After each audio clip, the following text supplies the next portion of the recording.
Vous allez maintenant apprendre ce qu'est le théorème des gendarmes et comment utiliser ce théorème dans certains cas pour étudier la limite d'une fonction. Soit f, g, h, trois fonctions définies sur R et L, un nombre réel. Si pour un nombre réel x0, f de x est compris entre h de x et g de x pour tout nombre réel x supérieur ou égal à x0, c'est-à-dire donc que f de x est compris entre g de x et h de x à partir de x0, c'est-à-dire pour tout x supérieur ou égal à x0.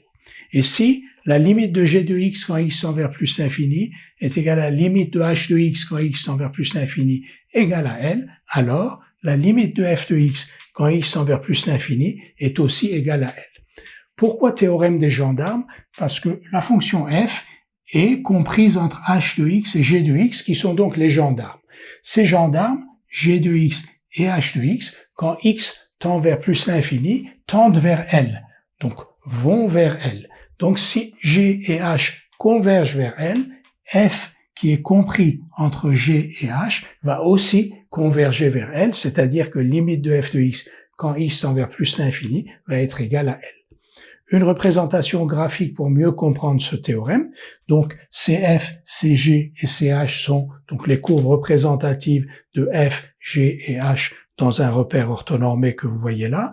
Et ici, on a la droite d'équation Y égale L. F est compris entre H et G pour X supérieur ou égal à X0. C'est-à-dire tous les points qui ont une abscisse supérieure à X0, donc tous les points de la courbe représentative de f qui ont une abscisse supérieure ou égale à x0 ont une ordonnée qui est inférieure au point de la courbe CH de même abscisse et une ordonnée supérieure au point de la courbe CG ayant la même abscisse. Vous voyez? Donc le point ici de la courbe CF, il est compris entre le point de même abscisse de la courbe CH et le point de même abscisse de la courbe CG.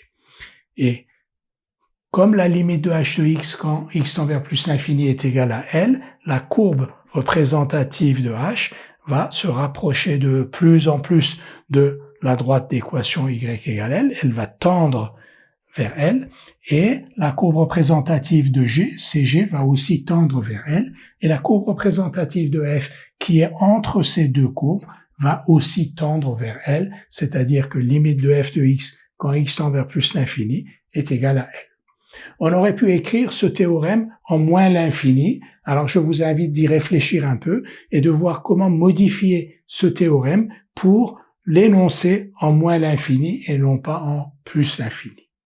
Nous allons maintenant transposer le théorème des gendarmes que l'on a vu avec des limites en plus l'infini, on va le transposer en moins l'infini. Donc toujours trois fonctions f, g, h définies sur R et petit l un nombre réel.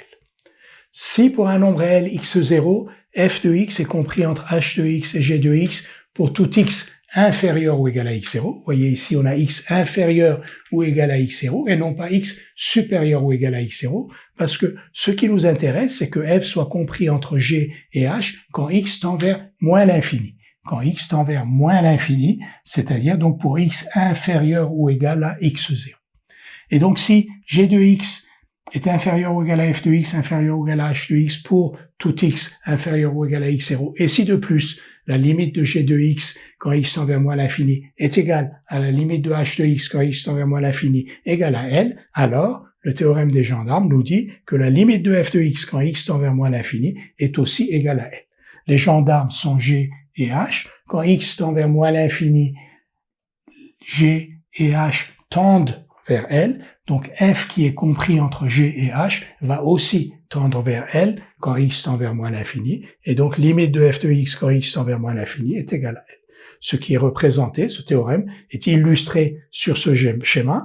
Vous voyez donc les courbes représentatives de f, de g, de h et la droite d'équation y égale L.